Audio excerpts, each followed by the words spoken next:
Bismillahirrahmanirrahim. Assalamualaikum warahmatullahi wabarakatuh. Fatihah ila ruhi sayyidina habibina syafi'ina rasulillah sayyidina Muhammad ibn Abdullah sallallahu alaihi wa ala alihi wa sahbihi wa azwajihi wa dhurriyyatihi.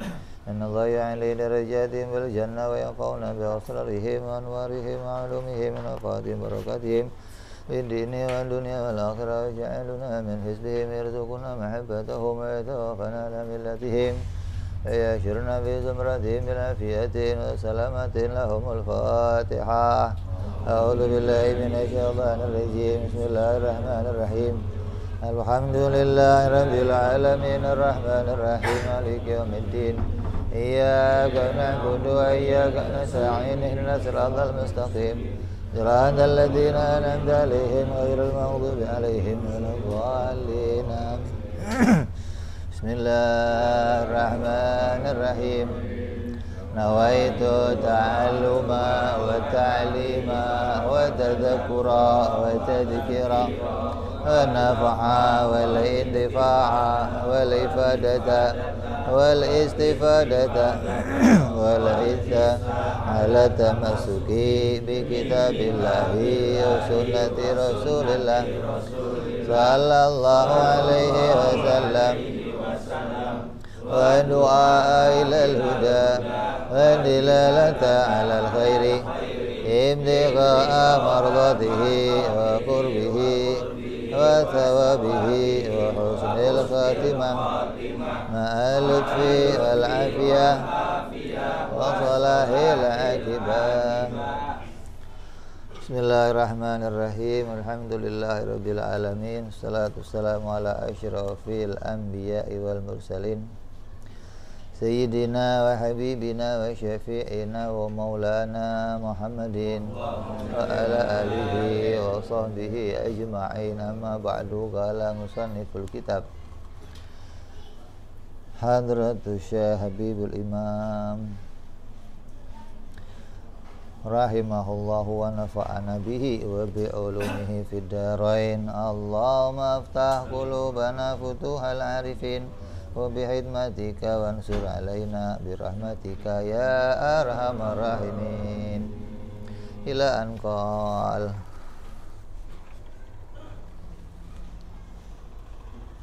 Karo jalan-jalan monopil aku coba pilih siapa ojo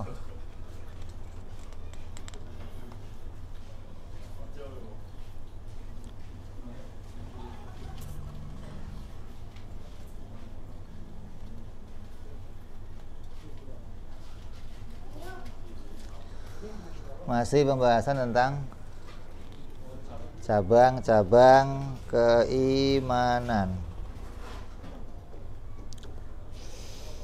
Yang ke-47 At-Taubah.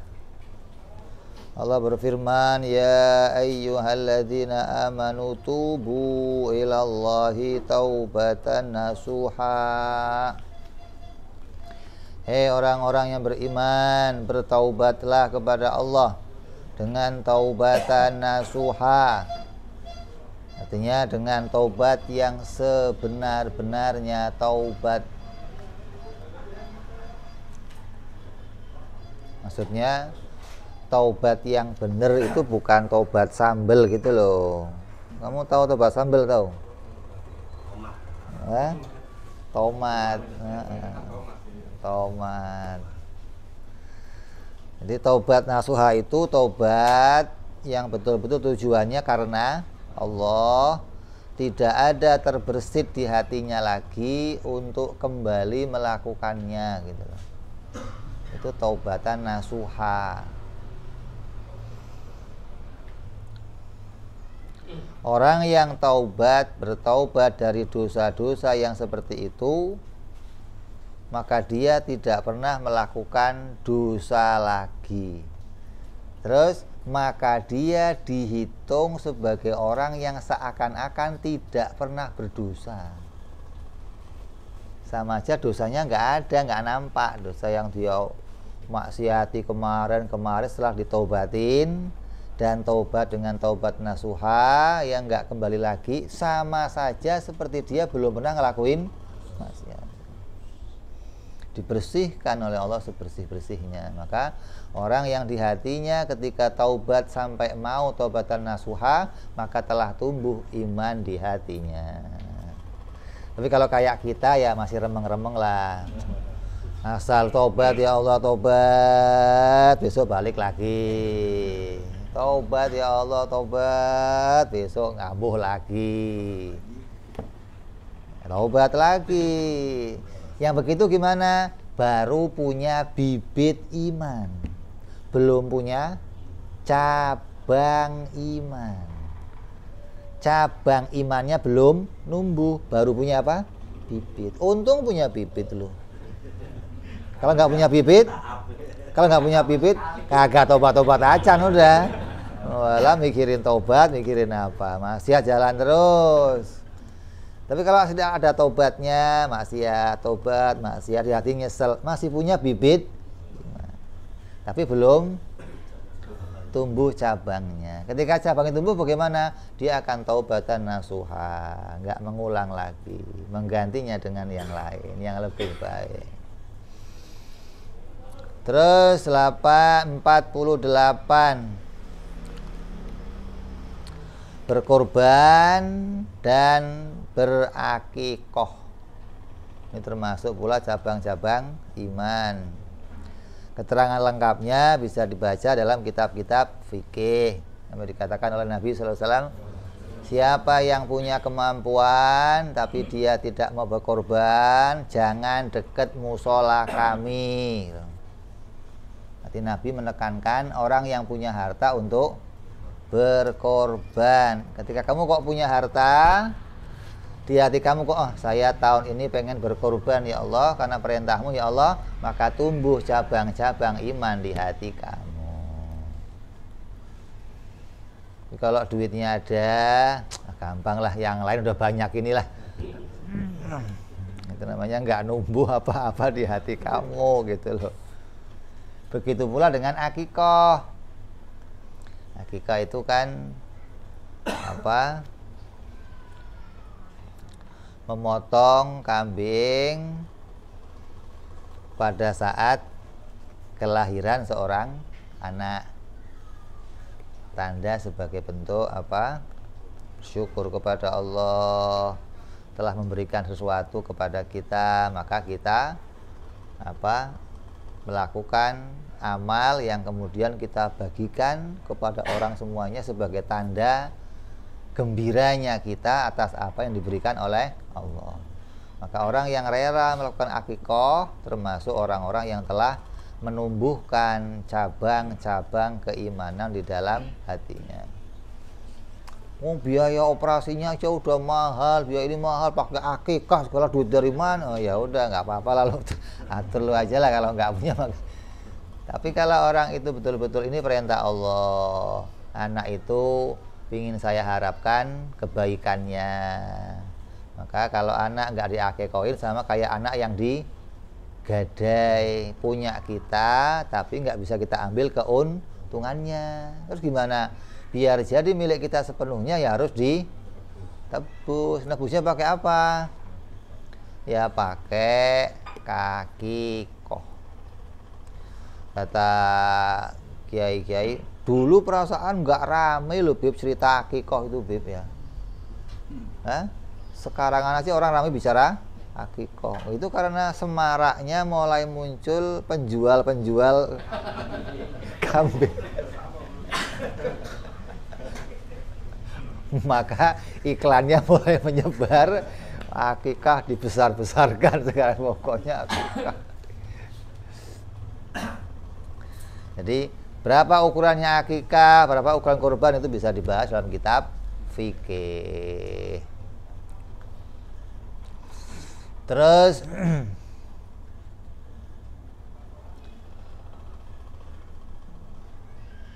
yang ke-49, taat pada pemerintah dan menjalankan aturan yang ada selama tidak bertentangan dengan syariat Islam. Patuh sama pemerintah itu kewajiban kita. Sebagaimana Allah berfirman, ya ayyuhalladzina amanu ati'ullah wa ati'ur rasul wa ulil amri minkum. Hai orang-orang yang beriman, taatlah kamu kepada Allah, taatlah kepada Rasul, dan taatlah kamu kepada ulil amri. Siapa itu? Orang-orang yang memegang hukum Allah dan Rasulnya.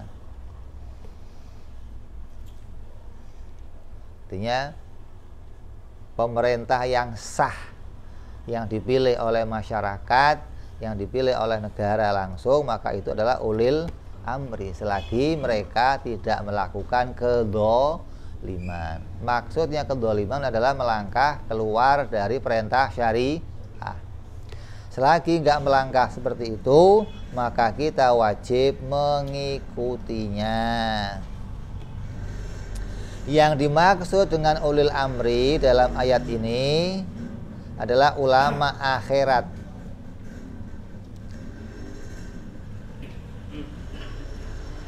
Dalam sabda Rasul sallallahu alaihi wasallam, man ata'a amiri faqad ata'ani wa man asa amiri faqad asani. Kata Rasulullah, barang siapa yang taat kepada amir, orang yang aku angkat sebagai pemimpin, maka dia seperti taat kepadaku. Dan siapa yang membangkang kepada amir, maka dia seperti membangkang kepadaku. Amir di sini ya seorang yang dipilih langsung oleh Rasul. Artinya Rasul milih, nih tugas kamu gubernur sana, kamu tugas jadi gubernur di Mesir, kamu di sana, kamu di sana. Yang angkat siapa ini? Rasul. Maka siapa yang diangkat Rasul, maka masyarakat wajib mematuhinya. Maka setelah meninggalnya Nabi, ganti Khulafaur Rasyidin. Begitu pula siapa yang diangkat oleh Khulafaur Rasyidin ya harus kita patuhi. Sampai kepada raja-raja, sampai kepada kita sekarang ini bentuk pemerintahan kepresidenan. Ketika dia masih diangkat oleh rakyat sah dengan tidak ada kezaliman, maka apapun yang diperintahkan dia selagi tidak melanggar aturan pemerintah, aturan agama, wajib kita taat. Seperti apa? Pasang bendera, nggak ada larangan agama, terus gimana? Ya patuhi, nggak ada masalah. Oh nggak boleh Pip hormat bendera, ya kalau kamu nggak mau hormat berdiri aja. Oh hormat kok nggak boleh, gimana sih? Ya nggak boleh nyembah bendera, nggak boleh lo nyembah bendera. Hormat bendera kok nggak boleh, gimana sih? Ya apapun yang diperintahkan. Lah itu vaksin Pip, selagi itu nggak bertentangan dengan agama, nggak ada masalah kamu patuhi, nggak ada. Jadi segalanya yang diperintahkan agama selama nggak ada jalan untuk berlawanan sama pemerintah, nggak ada khilaf sama syar'i, boleh kita patuhi. Kecuali kawin 1 kali, lah itu yang beda tuh. Nggak boleh kawin 2 kali. Oh kalau itu saya nggak patuh, gitu maksudnya. Punya anak harus 2, oh, kalau itu saya nggak patuh. Kenapa? Bertentangan sama Nabi bangga kalau umatnya punya umat yang banyak, karena semakin banyak umat semakin membanggakan nabinya, gitu loh. Kalau pemerintah mengharuskan cukup 2, ya yang didaftarin 2 nggak apa-apa, yang lain nggak usah daftarin, gitu maksudnya. Oh 2 dari 1, nggak apa-apa, bagus nanti. Berarti yang 1, berarti kalau 2 4 gitu ya.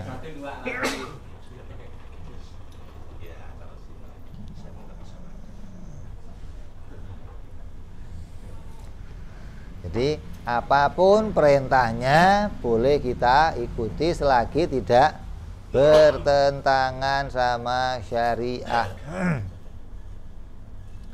Maka orang yang mematuhi perintah itu ketika lihat ada perintah nih pasang bendera, mau pasang nggak ya? Ingat ayat ini dia, patuh sama pemerintah sama dengan patuh kepada Allah. Nah, saya pasang tumbuh iman di hati kamu. Gitu loh. Bukan asal bendera pasang, nggak ada begitu. Kenapa saya harus pasang bendera? Perintah siapa ini? Perintahnya pemerintah. Memang kenapa? Oh, kata Allah, siapa yang patuh pemerintah sama dengan patuh kepada Allah. Maka patuhi, pasang bendera, kibarkan bendera, bentuk dari tumbuhnya keimanan kita. Kenapa? Karena kita melakukannya karena mengingat kepada Allah Subhanahu wa ta'ala. Terus yang ke-50, berpegang teguh pada ajaran ahlu sunnah wal jamaah.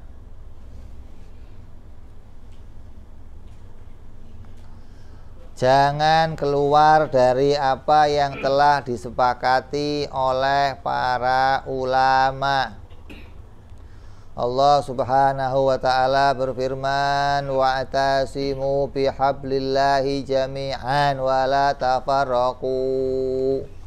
Berpegang teguhlah engkau semua pada tali agama Allah dan janganlah engkau bercerai-berai. Dalam sabda yang lain, Nabi bersabda, jangan sekali-kali engkau membuat hal-hal baru dalam agama.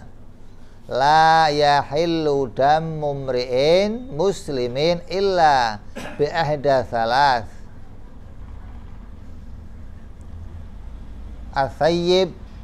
As-sayyibu zani wa nafsu bin nafsi wa tariku lidinih. Darah seorang muslim tidak halal kecuali karena melakukan 3 perkara. Artinya seorang muslim itu darahnya haram ditumpahkan, nggak boleh dialirkan kecuali 3 perkara.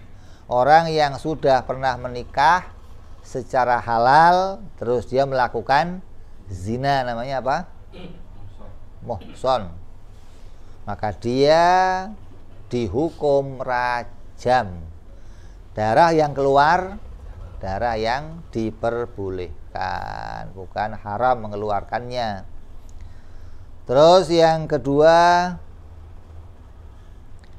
orang yang membunuh orang muslim lainnya maka dia akan dikisos, maka darahnya menjadi boleh, bukan darah yang haram.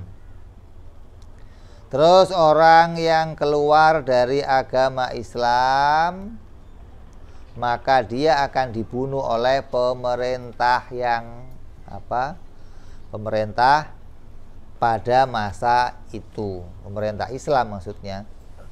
Maka ini darahnya menjadi darah yang halal, bukan darah yang haram.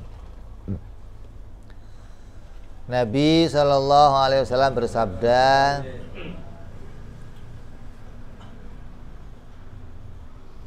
man ahdatsa fi amrina hadza ma laisa minhu faqad raddun. Barang siapa membuat model tindakan baru dalam agamaku ini dengan sesuatu yang bukan bagian dari agamaku ini, maka ditolak dan batil, tidak boleh diikuti. Nih, banyak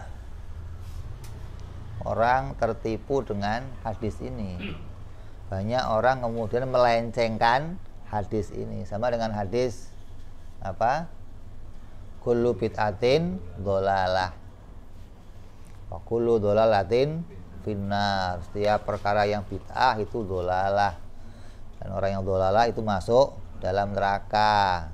Hadis ini sama, siapa yang man ahdatsa fi amrina hadza ma laisa minhu faqad raddun. Siapa yang mengerjakan perbuatan yang nggak seperti ajaran agamaku ini, maka dia bukan bagian dari beragama seperti agamaku. Maknanya siapa yang keluar dari hukum-hukumnya Allah dan Rasulnya.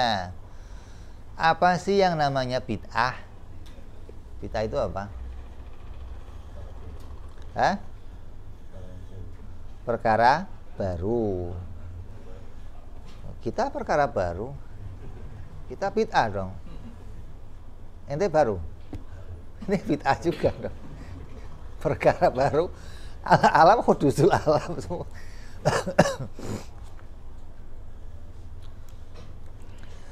Makanya perkara baru di situ perkara yang nggak punya dasar hukum.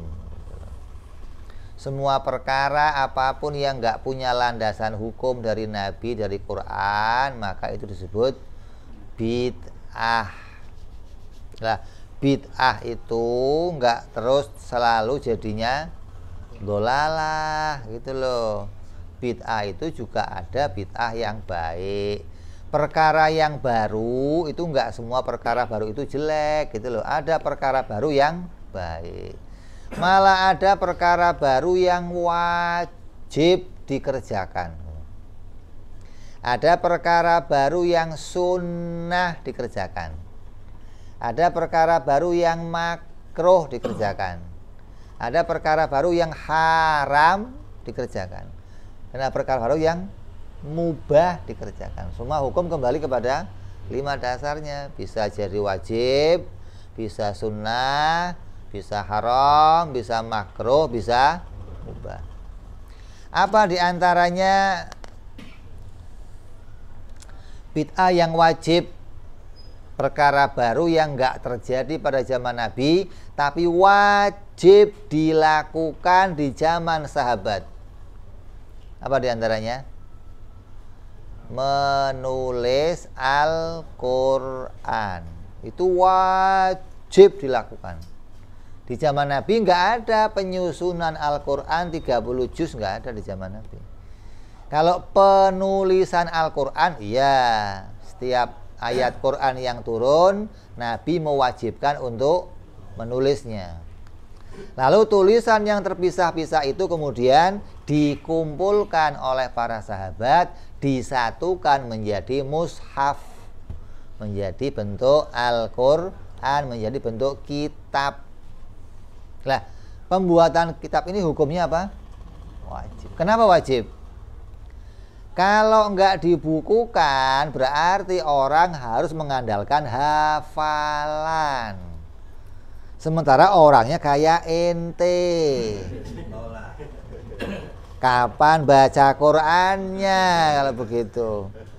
Maka sahabat tahu ini kalau nggak dibikin Quran bahaya. Kenapa? Para hafid Quran banyak yang meninggal dalam perang, dalam dibunuh. Maka inisiatif sahabat dengan kecerdasan mereka, dengan pengetahuan mereka, maka mereka membuat kesepakatan tulis. Maka menulis Quran diantaranya apa? Wajib. Dari mana hukum wajibnya? Dilihat dari bahayanya kalau ditinggalkan gitu loh. Ini kalau sampai ditinggalkan nggak ditulis, waduh, orang bisa nggak ngerti agama, nggak ngerti Quran, nggak ngerti hadis gitu. Maka kemudian dibukukan. Jadi pembukuannya hukumnya apa?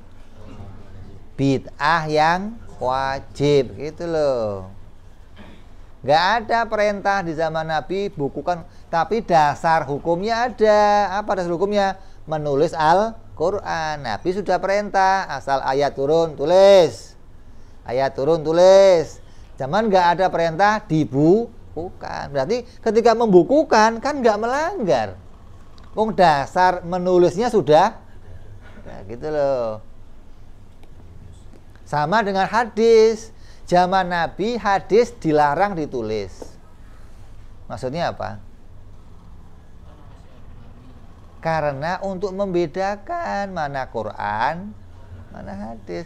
Kalau ditulis semua, keder orang ini kok ditulis gitu loh. Maka semua penulisan masa itu hanya untuk Quran. Maka setelah Quran dibukukan rapi, barulah ulama-ulama menyisir para orang-orang yang hafal hadis. Nabi ngomong apa dulu? Oh begini tulis. Sampai dibukukan kitab hadis. Hukumnya apa? wajib. Kalau nggak dibukukan gimana? Nggak ada orang ngerti hadis, nggak ada orang hafal hadis, nggak ada orang ingat hadis. Bayangkan yang segitu, apalagi tersebar kemana-mana perawinya, gimana mau ngerti hadis? Maka dikumpulkanlah mereka, dijadikan satu kitab.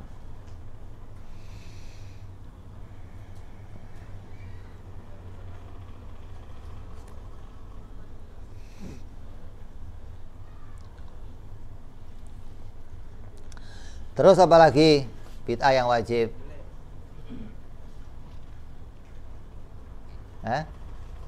Bid'ah yang wajib apa lagi? Menulis kitab tauhid itu bid'ah yang wajib.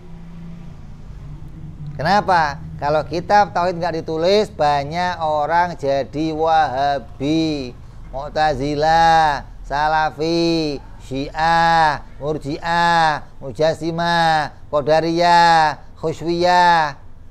Banyak pecahan Islam yang membingungkan. Saya mau beragama ikut yang mana ini? Maka wajib membuat kitab tauhid yang isinya memperkenalkan sifat-sifat Allah Subhanahu wa ta'ala, agar orang tahu ini loh Ahlus Sunnah wal Jamaah. Siapa yang masih pada rel ini, maka dia masih pada ajaran Ahlus Sunnah. Siapa yang keluar rel ini, maka dia sudah keluar Ahlus Sunnah. Maka hukum menulis kitab tauhid hukumnya bid'ah yang wajib. Ini bid'ah yang wajib. Ini enggak terus dilihat dari mana bahayanya kalau sampai enggak dibukukan. Kalau sampai enggak dilakukan itu sangat berbahaya. Terus begitu pula ada bid'ah yang sunnah. Seperti apa yang sunnah?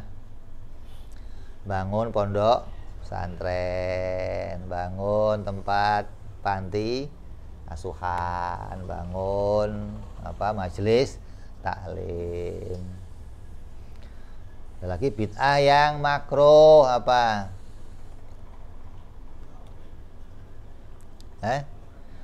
Lagi bid'ah yang makruh.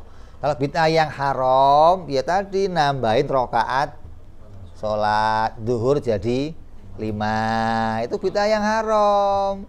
Subuh jadi 3. Ini kayaknya kurang, subuh saya 2 lah. Saya sekarang mau bikin 3 aja lah gitu. Lu belagu amat. Itu bid'ah yang haram. Itu yang bid'ah yang dolalah, yang seperti itu. Meyakini Allah di atas, hukumnya apa? Bid'ah gitu. Meyakini Allah punya tangan, hukumnya apa? Bid'ah. Itu yang asli bid'ah. Dibalik, kalau kamu nggak iman Allah punya tangan, bid'ah. Kok jadi saya yang bid'ah? Gimana sih kok? Lah kan Qur'annya ngomong begitulah itu.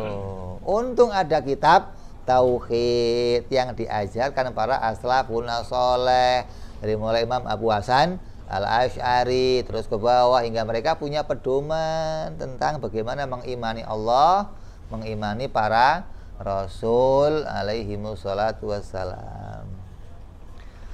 Terus ada lagi bid'ah yang makruh, ada lagi bid'ah yang mubah. Kayak apa? Kamu memperbaiki model pakaian. Sekarang model pakaian kayak apa? Ada yang begini, pakai jas, pakai ini, pakai ini. Bid'ah nggak itu? Bid'ah. Model makanan, ada pakai keju diparut, ada pakai topping, ada. Dulu ada begitu. Hukumnya apa? Bid'ah. Kendaraan, dulu ontos, sekarang sepeda, motor. Hukumnya apa? Bid'ah, tapi bid'ah yang mubah, gitu loh. Bukan jadi bid'ah yang haram. Gimana kok haram? Ya.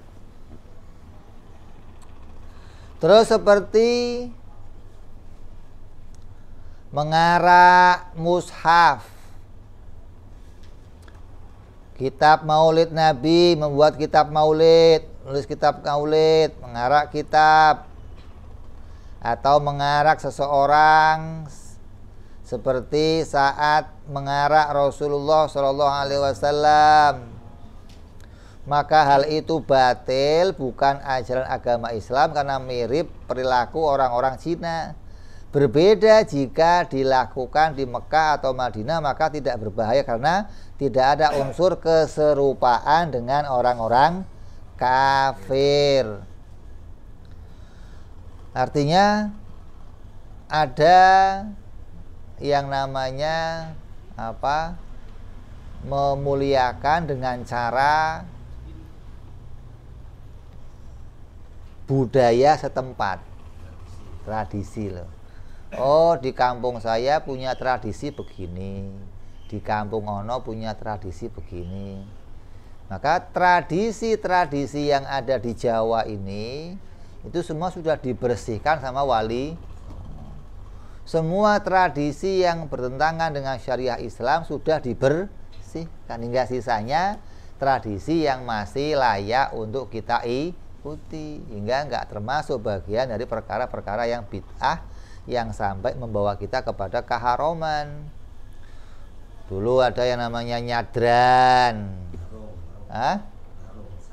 sajib, ngasih apa itu namanya, buang apa makanan kemana, laut. Ada lagi mandi bareng-bareng kalau mau masuk apa, bulan apa, Ramadan, kumpul di kali kungkum. Ada tradisi kalau ada orang mati kumpul-kumpul. Ini sudah jadi tradisi. Namun oleh Wali Songo kemudian dimanfaatkan untuk menjalankan syariah agama Islam. Ketika kumpul-kumpul, nah, pakai baca tahlil, baca manakib, baca. Ketika mandi di kali, ya, niat mandi junub sekalian. Nah, lo junub tuh sekalian tuh. Yang belum junub, yang belum mandi nyebur semua tenggelam, nah, bawa.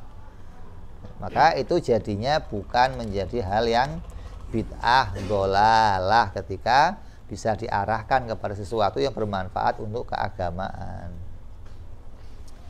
Maka barang siapa yang melakukan sesuatu keburukan kemudian diikuti oleh orang banyak, maka orang tersebut berdosa dan akan mendapat siksaan yang sama dengan orang yang mengikuti keburukannya tersebut terus menerus sampai tiba hari kiamat. Namanya apa itu?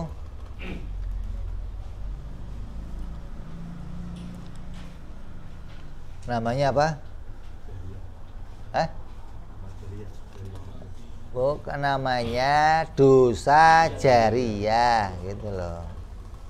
Nanti kalau mau beramal itu mau yang terus mengalir, ya amal yang baik, jangan amal yang jelek. Kalau ini kok berbuat amal jelek, yang ngalir terus jelek itu sampai nanti kiamat.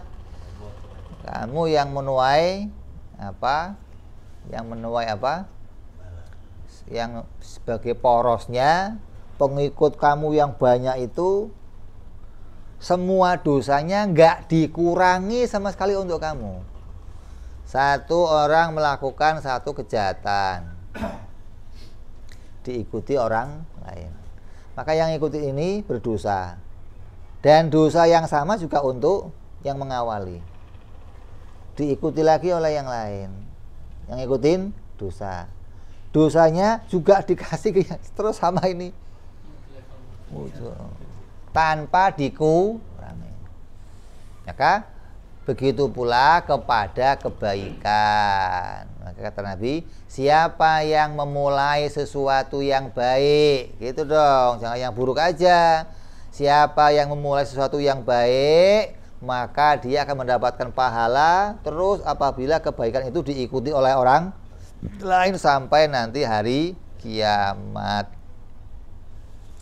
Lah perkara yang baiknya kayak apa contohnya? Banyak. Di zaman Nabi sendiri banyak perkara yang tidak diajarkan Nabi tapi dilakukan sama sahabat. Jangan dianggap, oh di zaman Nabi mah semuanya apa kata Nabi. Enggak, banyak perbuatan yang Nabi enggak mengajarkan tapi sahabat melakukannya. Artinya bisa kita lihat dalam hadis-hadisnya Rasul, dalam berita-beritanya ulama. Di antaranya apa? Ada ulama yang setiap sholat selalu baca kulhu. imam masjid di Masjid Kuba diceritakan. Asal sholat Fatihah, baca surat yang lain, tambah kulhu. Rakaat berikutnya baca surat yang lain, Fatihah, baca surat yang panjang, terakhirnya kulhu. Ini kok kulhu gak ditinggal-tinggal? Ini bid'ah nih orang nih. Nabi nggak ngajar begini kok dia dilaporkan ke Nabi. Dipanggil sama Nabi. Sini. Betul, kamu kalau baca begini-begini. Iya ya Rasul. Lah kenapa kamu? Saya cinta banget sama kulhu ya Rasul. Oh ya udah bagus deh. Nabi nggak ngomong bid'ah, dolalah, nggak ngomong begitu. Gua belum ngajarin, lu udah duluin. Kagak, Nabi nggak ngajar begitu. Artinya agama yang diajarkan Nabi itu nggak kaku gitu loh. Begini nggak boleh geser, itu kaku namanya. Lo kalau beli motor dari pabrik spion begini itu nggak boleh ganti-ganti nih, waduh kaku namanya begitu. Spion mas spion apa aja boleh, mau ke atas kayak yang penting ada spionnya gitu. Kok jadi nggak boleh ganti spion gimana? Bid'ah ganti spion. Kalau gua ganti sandal jepit itu bid'ah. Oh sama-sama spion kok bid'ah. Terus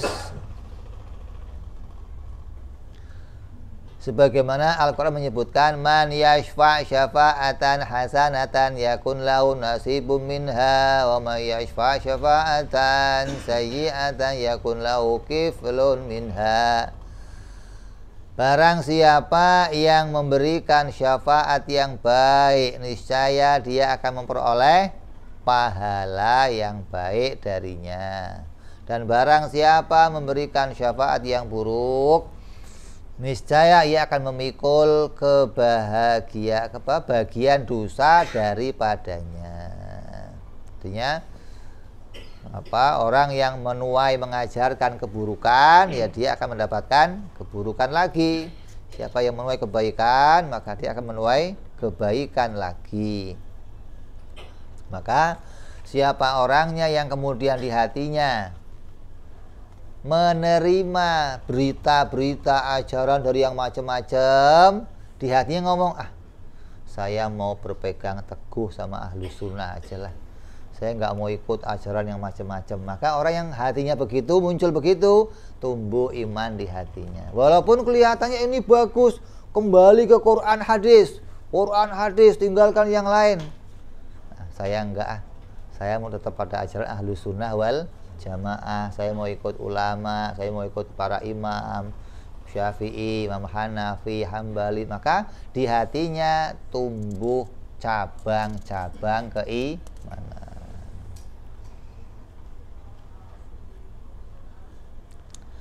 Terus yang ke-51, berlaku adil dalam menetapkan hukum. Wa man lam yahkum bima anzalallahu faulaika humul zalimun. Barang siapa tidak memutuskan perkara menurut apa yang diturunkan Allah, maka mereka itu adalah orang-orang yang zalim. Disebut sebagai orang kafir dalam surat Al-Maidah dan sebagai orang fasik.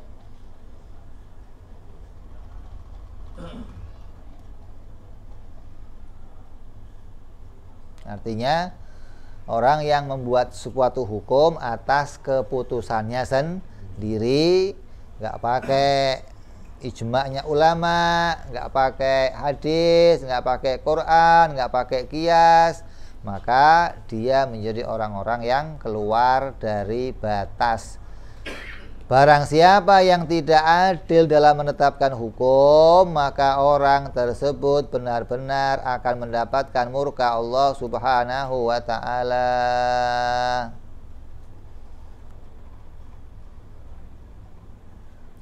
Artinya orang yang ketika mau mutusin suatu hukum, kemudian tahu nih kalau saya putusin begini nggak adil nih, enggak saya mau yang adil. Maka orang yang begitu telah tumbuh cabang-cabang iman di hatinya. Dia takut neraka, dia takut Allah, dia takut hisab, dia takut disidang, dia takut. Maka muncul tuh di hatinya. Kalau orang yang mutusin, udah putusin aja, maka tidak ada cabang-cabang yang muncul di hatinya. Terus yang ke-52, perintah untuk melakukan kebaikan dan larangan melakukan kejelekan. Tawasau bil haqqi, tawasau bis sabr. Orang yang senantiasa mengajak orang lain pada kebaikan, melarang orang ngelakuin kejelekan. Siapa yang senantiasa demikian, maka dia telah tumbuh cabang-cabang iman di hatinya. Nggak usah yang gede-gede, lu jangan zina. FPI, itu mah modalnya gede loh, mesti seragam, bendera, mesti pakai anti bacok segala, repot lalu lah. Ente yang kecil-kecil aja apa? Kalau ada orang kok minum pakai tangan kiri, kanan dong. Itu kamu ingetin kebaikan. Jangan dikira itu mah nggak usah diingetin. Lu orang yang mengingatkan seperti itu telah tumbuh cabang iman di hatinya.